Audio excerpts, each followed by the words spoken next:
Good evening students. Poets and pancakes के second part में आज आप सबका स्वागत है। पिछले लेक्चर में हमने जाना अशोका मित्रन जी ने जेमिनी स्टूडियोज में होने वाली अलग अलग एक्टिविटीज के बारे में बताया, किस तरह से पैनकेक्स नाम के ब्रांड के कॉस्मेटिक्स ट्रक्स भर भर के लाए जाते। मेकअप मैन का काम लोगों को सुंदर नहीं बल्कि बदसूरत बनाना होता था। किस तरह से मेकअप डिपार्टमेंट के बॉय को बुरा लगता था कि सुबु कामयाब इसलिए है क्योंकि वो ब्राह्मण है।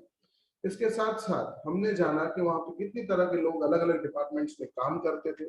सुबु किस तरह से हर चीज में काम आ जाने वाला व्यक्ति था, उसने फिल्म भी प्रोड्यूस की, और किस तरह से स्टोरी डिपार्टमेंट बंद होने की वजह से एक लॉयर की नौकरी चली गई। अब यहां से आगे की कहानी शुरू करते हैं। Please pay attention. Gemini Studios was the favorite haunt of poets like S.D.S. Yogiyar, Sangu Subramanyam, Krishna Shastri and Harendra Nath Chattopadhyay. ये बड़े बड़े लेखक थे, कवि थे, उनके लिए बेहतरीन जगह थी। It had an excellent mess which supplied good coffee at all times of the day and for most part of the night. अब बेटा फिल्म इंडस्ट्री कैसे काम करती है कि हर प्रोडक्शन हाउस अपने लिए लेखक कवि हायर करता है। जैसे एक छोटा सा एग्जांपल मैं आपको दूंगा। विधु विनोद चोपड़ा के मूवीज के लिए हमेशा से उनके हायर्ड लेखक हैं अभिजात जोशी और राजू हिरानी, तो कहानियां वही लोग लिखते हैं। उसी तरह से आनंद एल राय के लिए हिमांशु शर्मा है, साजिद नडियादवाला के लिए फरहाद समझी है। तो इस तरह से लेखक पोएट उनके हायर किए हुए होते हैं जो उन्हीं के लिए काम करते हैं, उन्हीं की फिल्मों में काम करते हैं। समझे बेटा? तो ये सब लोग वहां आते, वहां पे खाना अच्छा मिलता, कॉफी हर वक्त मिलती, कभी भी बैठ के वो संगीत लिख सकते थे। Those were the days when the Congress rule meant prohibition and meeting over a cup of coffee was rather satisfying entertainment. उस जमाने में जगह जगह पर पाबंदियां थी और इसीलिए कॉफी के लिए एक जगह मिल जाना एंटरटेनमेंट से कम नहीं था। आगे बढ़ते हैं। Barring the office boys and a couple of clerks, everybody else at studios radiated leisure, a prerequisite for poetry. Most of them wore khadi and worshipped Gandhi ji, but beyond that, they had not the faintest appreciation for political thought of any kind. वो एक ऐसा समय था जब सब लोग गांधी जी के influence में थे, उनको वर्शिप करते थे। यहाँ पे दिखाया जा सकता है कि गांधी का स्टेचर भगवान जैसा था। लोग खादी पहनते थे लेकिन पॉलिटिक्स की तरफ किसी का झुकाव नहीं। Naturally, they were all averse to the term communism. A communist was a godless man. He had no filial or conjugal love. He had no compunction about killing his own parents or his children. He was always out to cause and spread unrest and violence among innocent and ignorant people. अब communism या communist किसको कहा जाता है? जो सबको एक समान माने, जो सारे रिश्ते धर्म जाति से ऊपर उठे। अब ये उस जमाने की ऑर्थोडॉक्स थिंकिंग के लिए बहुत कठिन था, इवन आज भी कठिन, क्योंकि आज भी समाज हमारे लिए बहुत बड़ा रोल प्ले करता है। हमारे पेरेंट्स इलेक्शन में वोट किस बेस पे देते हैं? भी सामने वाला पाटीदार है, सामने वाला जैन है, सामने वाला पंजाबी है, किस कम्युनिटी से बिलोंग करता है। हम SC ST OBC के दायरे से बाहर नहीं आ पाए। आज भी हमारे लिए हमारा परिवार, हमारा समाज बहुत मायने रखता है। कम्युनिज्म इस सब के खिलाफ था, इसीलिए लोग उनसे नफरत करते थे। आगे सुनते हैं। Such notions which prevailed everywhere else in South India at that time also naturally floated about vaguely among the khadi-clad poets of Gemini Studios. Evidence of it was soon forthcoming. When Frank Buchmann's moral re-eminent army, some 200 strong visited, 200 लोगों का group वहां पहुंचा, visit किया Madras sometime in 1950। ये बात है 1952 की। तो आपको एक चीज समझनी पड़ेगी कि आज हमारी सोसाइटी जितनी इंक्लूसिव बनी है उतनी तब नहीं थी। कास्टिज्म बहुत डीप रूटेड था। They could not have found a warmer host in India than Gemini Studios. अब इसके उलट दक्षिण भारत में कास्टिज्म इतना ज्यादा नहीं है, ऐसा नहीं कि नहीं है, लेकिन इतना ज्यादा नहीं है, तो उनको वो बेहतर जगह मिली। Someone called the group an international circus. They weren't very good at the trapeze and their acquaintance with animals was only at the dinner table, but they presented two plays in the most professional manner, the Jotham Valley and the Forgotten Factor. उस team ने moral रीएवरेंट army ने 2 pledge वहां पे perform किए और लंबे समय तक परफॉर्म किए। एक था जोथम वैली और दूसरा the forgotten factor. Ran several shows in Madras and along with the other citizens of the city, the Gemini family of 600 saw the plays over and over again. 600 लोग तो Gemini studio के थे, plus दूसरी public आती थी, बार बार वो play देखे। The message of the plays were usually plain and simple homilies, but the sets and costumes were first rate. कहानियां बहुत सिंपल थी, लेकिन जो कॉस्ट्यूम और प्रेजेंटेशन होती थी वो बहुत अच्छी थी। जैसे एक छोटा सा एग्जांपल मैं आपको दूंगा, इसका रोल क्या होता है कॉस्ट्यूम्स का। आप संजय लीला भंसाली की कोई मूवी देखो तो आपको पता चल जाता है कि यार ये बहुत गजब की बनी है। आप बाहुबली को आप देखो तो आपको लगता है बड़े जायंट स्केल पे बनी है मूवी। क्यों? बैकग्राउंड्स, कॉस्ट्यूम्स, बहुत गजब का खर्चा होता है। तो ये भी बहुत अच्छा करते हैं। Madras and the Tamil drama community were terribly impressed, and for some years almost all Tamil plays had a scene of sunrise and sunset in the manner of Jotham Valley, with a bare stage, a white background curtain and a tune played on the flute. हम लोग इतने impress थे कि आने वाले कई सालों तक जॉथम वैली के अंदर सनराइज और सनसेट के सीन्स बाकी सारे ड्रामास में यूज हुए। It was some years later that I learned that the MRA was a kind of counter movement to international communism, and the big bosses of Madras, like Mr. Vasan, simply played into their hands. सालों बाद हमें पता चला कि जो वो 2 play बताए जाते थे वो कम्युनिज्म के खिलाफ थे और हम बस उनके हाथों की कठपुतली बने। I am not sure, however, that this was indeed the case, for the unchargeable aspects of these big bosses and their enterprises remain the same, MRA or no MRA, international communism or international communism. The staff of Gemini Studios had a nice time hosting 200 people of all hues and size of at least 20 nationalities. It was such a change from the usual collection of crowd players waiting to be slapped with thick layers of makeup by the office boy in the makeup department. कहते हैं बाकी सब तो अपनी जगह पे उन्होंने communism को फेवर किया नहीं किया, लेकिन हमारे लिए बहुत अच्छा एक्सपीरियंस था।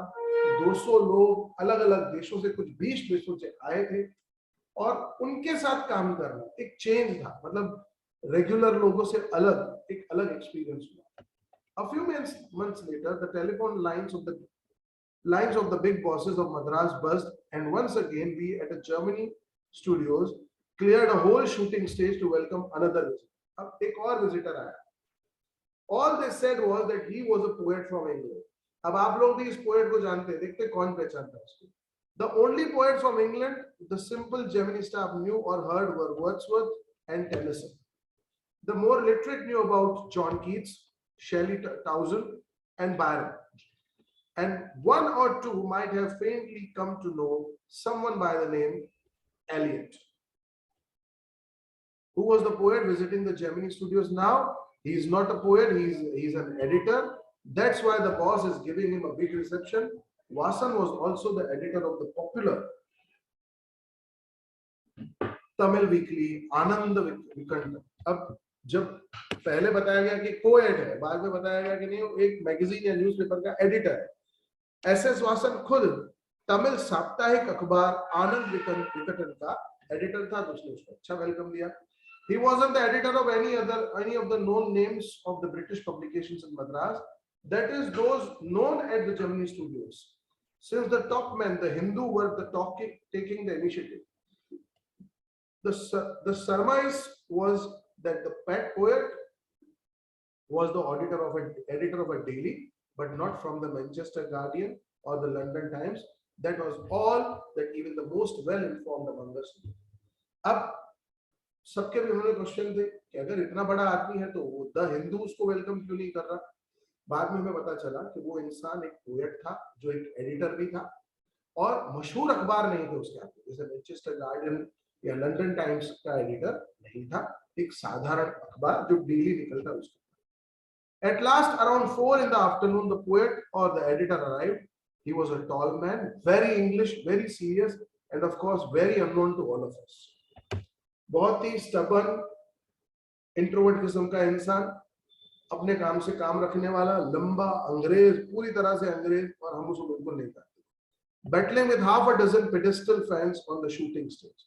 अब उस जमाने में फिल्म के प्रति इतना क्रेज था कि कोई भी आया तो लोग उसके पीछे भागते। यहाँ पर भी फैंस की भगदड़ मच गई थी उसके लिए। The boss red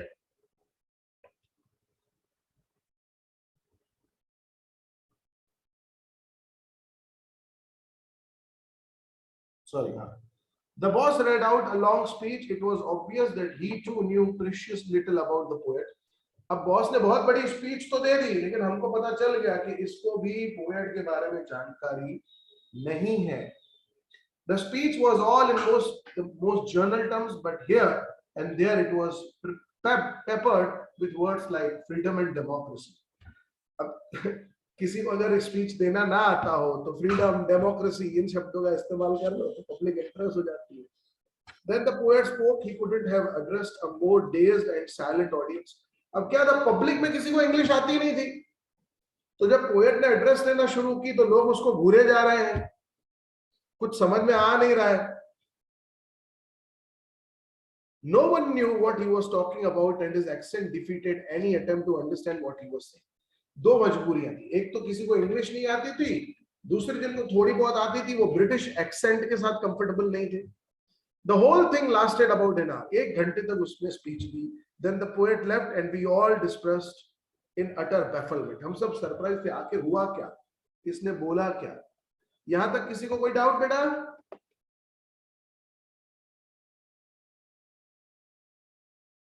It seems nobody's having doubt. Shall we move forward? Okay. What are we doing? What's an English poet doing in a film studio, which makes Tamil films for the simplest sort of people? अब कई सारे question उठ रहे थे, हम इसके साथ क्या कर रहे हैं, या अंग्रेज यहाँ पे क्या कर रहा है. हम तो तमिल भाषा की फिल्में बनाते हैं, वो भी साधारण लोगों के लिए. People whose lives least afforded them the possibility of cultivating a taste for English poetry. हमारे लोग तो अफोर्ड भी नहीं कर सकते इंग्लिश पोएट्री को, तो हम क्यों कर रहे हैं. The poet looked pretty baffled too. अब ऐसा नहीं था कि हम ही परेशान थे, वो भी सरप्राइज था. For he too must have felt the sheer incongruity of his talk about the thrills and travels of an English poet. His visit remained an unexplained mystery.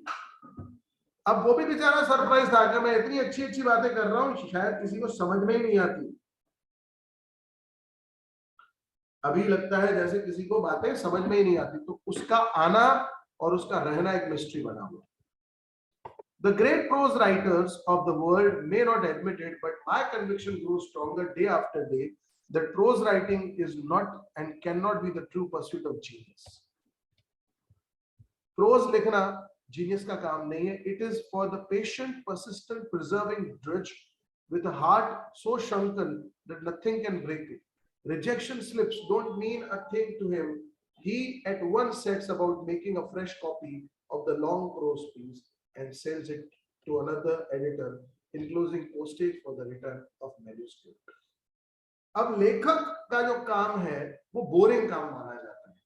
अब सपोज उसने एक कहानी लिखी, एडिटर को पसंद नहीं आई, वो उसको रिजेक्ट करेगा, इसको फिर से अगेन दूसरी कहानी लिखने के लिए बैठ जाना है. तो ये उन लोगों का काम है जिनमें पेशेंस है, जिनमें परसिवरेंस है, जो चुप करके बैठ सकते हैं, जिनको कुछ भी हो जाए निराशा नहीं होती.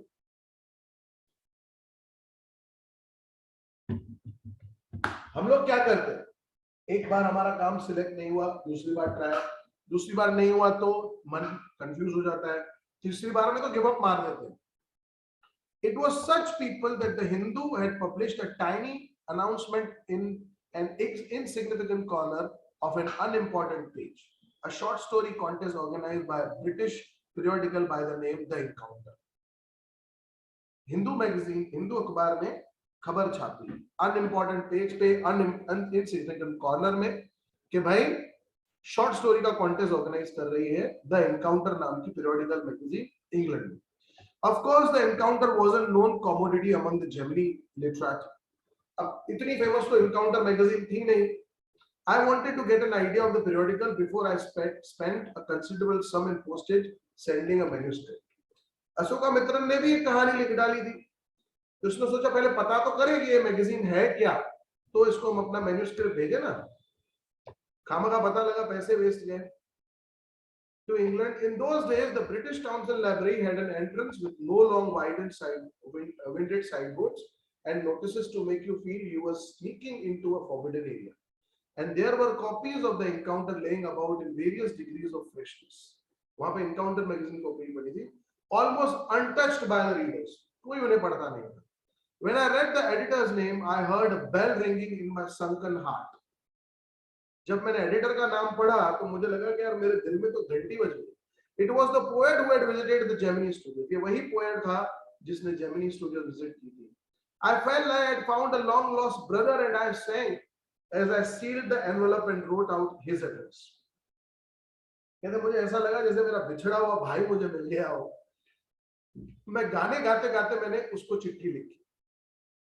I felt that he too would be singing the same song at the same time.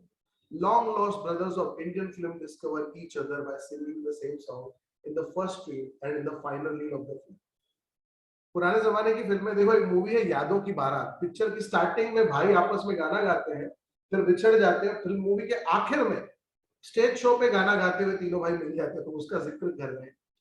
Stephen Spender, Stephen, that was his name. आप में से कोई जानता है स्टीफन स्पेंडर ने आपकी कौन सी कविता लिखी है?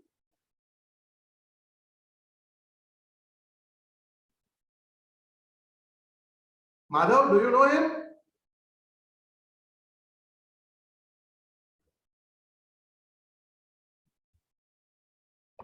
Anyone who knows him? An elementary school classroom in a slum. Unit the poem number 2. मैंने आपको तब भी बताया था कि जब उन्होंने मद्रास विजिट किया था तब उन्होंने इस परिस्थिति को देखा था. चलिए कोई बात नहीं. सर कल रात का खाना याद नहीं रहता. आप इतना पुराना पूछोगे तो कैसे चलेगा. चलिए. And years later, when I was out of Gemini Studios and I had much time but not much money, anything at a reduced price attracted my attention. On the footpath in front of the Madras Mount Road post office, there was a pile of brand new books for 50 paise each. Actually, they were copies of the same book and elegant paperback of American origin, special low price student edition. आपको पता है किताबें इंसान का सबसे बड़ा दोस्त है, ज्ञान का भंडार है, लेकिन यही किताबें रद्दी में भी बिकती हैं. मैंने खुद कई बार फुटपाथ पे बुक सेलर्स से 10 रुपए में नॉवेल्स खरीदे, वो भी जाने माने लेखक होते हैं. लोगों को कदर नहीं है, पढ़ने के बाद फेंक देते हैं. किसी को कोई गिफ्ट में दे जाता है, पढ़ना नहीं है, फेंक देते हैं. आप यकीन मानिए ऐसी किताबें जिनकी भी कीमत लगाना मुमकिन नहीं है. मैंने आपको कैसे बताऊं, जॉन ग्रीशम की नॉवल जो बाजार में 500-600 रुपए बिकती है, 10 रुपए में खरीदी. इधर अखबार नगर ब्रिज के बाहर फुटपाथ पे एक भाई किताबों का स्टॉल लगा के बैठा गया. अब तो कोविड के बाद दिखाई नहीं है कभी. हमने उनसे खरीदी. In connection with the 50th anniversary of the Russian Revolution, I paid 50 paise and picked up a copy of the book The God That Failed. कौन सी बुक उठाई बेटा? The God That Failed. ये एमसीक्यू में आ सकता है, ध्यान रखिए.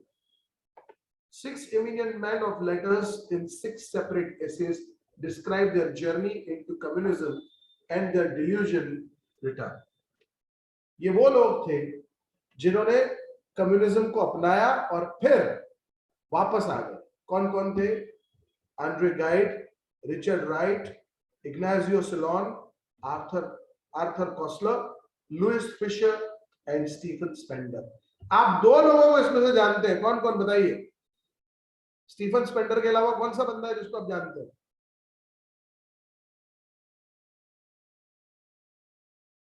Sir Louis Fischer. Louis Fischer. इसने कौन सा यूनिट लिखा है हमारा?